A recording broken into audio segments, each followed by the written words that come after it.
right, let's get into some Russian headlines. Take a look from the Associated Press. Russian President Vladimir Putin says he's ready to adhere to nuclear arms limits for one more year under the last remaining nuclear pact with the United States. It expires in February, and Putin is urging the U.S. to follow suit.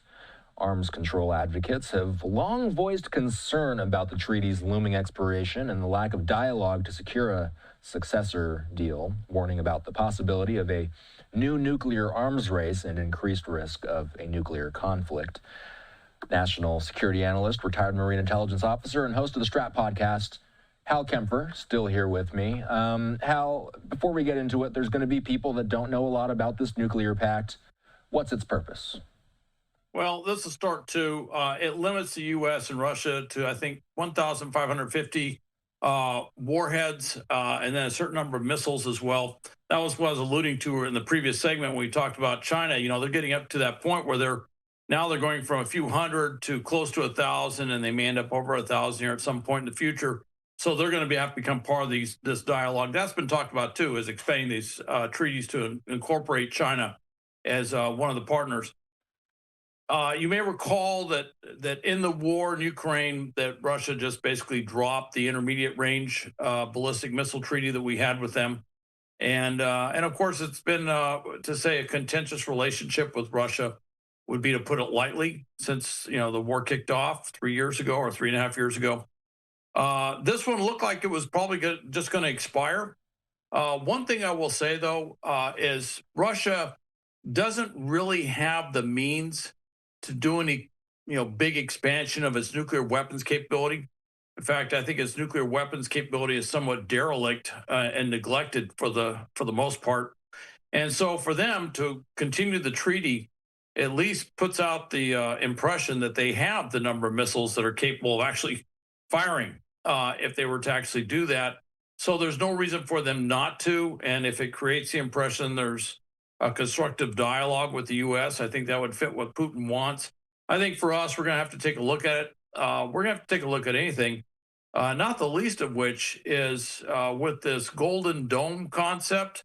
I think that may have implications in our overall treaty construct that's dealing with the Russians. Golden Dome, the idea is that we can stop ballistic missiles, cruise missiles, anything, drones, long-range drones, from hitting the U.S. That was something, if you go back to the original SALT treaty, strategic arms limitation talks, that was something that we eventually worked out with the Russians, that we wouldn't pursue this thing. If you recall, there was that Star Wars program under President Reagan in the 80s, which was actually more show than actual technology to stop basically a nuclear onslaught from Russia.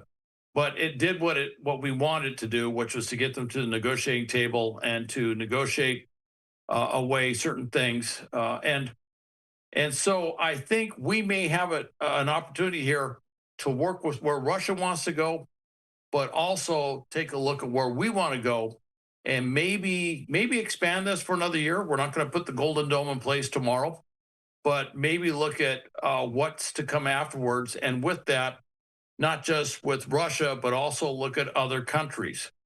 There's more countries that we're worried about. Certainly China's big, but now we're kind of worried about a rogue state called North Korea, which is developing intercontinental ballistic missiles, and as of today, are supposed to be getting a nuclear submarine capability, which will allow it to put a submarine for long trips around the world with nuclear weapons capability, which poses a new strategic threat to the United States.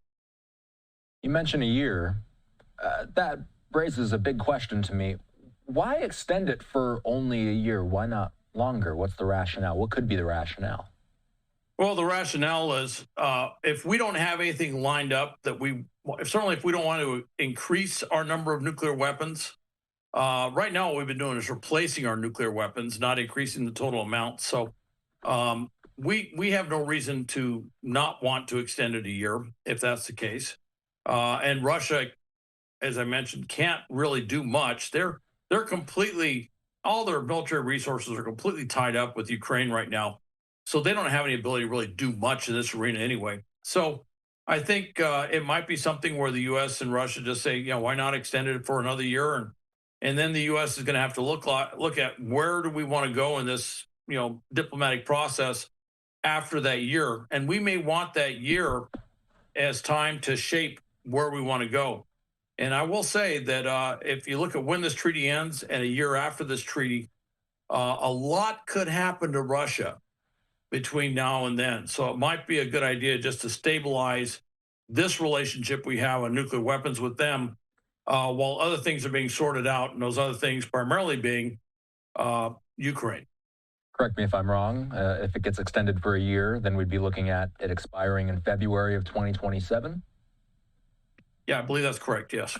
So let's expand on what this could mean for the Russia-U.S. relationship as a whole. Does something like this bode well for everything that's going on right now between the two countries and, of course, the Russia-Ukraine war? Does this expansion of this deal, does it bode well for the U.S.-Russian relationship? I don't know. I was kind of looking at that and I said, is this some sort of entree, if you will, to maybe other discussions? Because what we've seen is Russia, after that big red carpet thing in Alaska, and then, of course, what happened in D.C. right afterwards, all the European leaders, that went nowhere. It died. And it looks like Putin is probably more entrenched than ever of continuing the war. He has no interest in any serious dialogue at all about a ceasefire, let alone a peace agreement. Unless, of course, the peace agreement is that, Ukraine surrenders and gives us all of Ukraine, in which case he might have some interest in that. But really, there's nowhere to go with that. So I don't put a lot of credence in that. I think this was just one where there really wasn't, other than to create greater tension and to create greater angst in the global community and to, basically poke the U.S. in the side. There was no gain for him in terms of letting this treaty expire. There might be some marginal gain for him allowing the treaty to expand, but I don't really see that reflected on everything else, because you look at what he's doing in Europe. You got drones flying in and hitting the ground in Poland. They just shot down 3 drones last week. You have MiG-31s overflying Estonian airspace, sovereign territory, for 12 minutes. Today, you have Swedish and German planes having to escort a Russian spy plane flying over the Baltic that decided to turn off all of its transponders and go dark, so it wasn't even showing up on anybody's air identification systems. And so, look, he's being very provocative. He is definitely seeing how far he can push all across Europe. And then, of course, you also have the airports in Europe having a problem with their passenger check-in system going offline. And whereas nobody has blamed Russia, there's no evidence to prove it was Russia, the EU kind of indicated they're looking at a number of people, and at the top of the list they're looking at is Russia. So let's just say Russia's being very provocative and just about everything else. So I don't want to read too much into what this treaty statement really is. Yeah, sometimes you got to go with actions over words with these things. Before we go, you and I were on the phone earlier today. You brought up something that I think is worth discussing. There's been a purge of Russian general officers. Can you explain the significance? Well, I can. When the war started in Ukraine, the general, Colonel General Alexander Lepin, was the general in charge. Well, he didn't do all that great. But he's been kind of floating in the system, and they move him around. And Putin doesn't want to make it look like he's made horrible choices in generals, but he has made some horrible choices in generals. Anyway, Lepin today, I should say a couple days ago, was finally basically retired, if you will. He was moved out, and he has been given some job as like a vice chair somewhere near Siberia or something, which has nothing to do with real substantive military matters or anything like that. And so they pretty much got rid of him. And there's a lot of, you have to remember, when you lose a general like that, you're going to lose some generals around him that have kind of, run on his coattails for a while. And then there's some stories that General Gerasimov, who last week was actually extended on active duty, as essentially like their chief of staff, that this week there's some real questions as to what's going on with him. Apparently, it sounds like they've had trouble getting hold of him. And there have been some discussions and some stuff that's showing up out there saying that there might be a little purge of general officers going on. And keep in mind, this is not the first time that Putin has done a purge of general officers. Now, where it seems to be focused on is Kursk. And you may remember that's where the Ukrainians went up into Kursk. Well, Putin doesn't want to take the blame for losing Russian territory to Ukraine. So he's still looking at people to blame. And it looks like he's got sights on some generals that he's going to probably move to the side.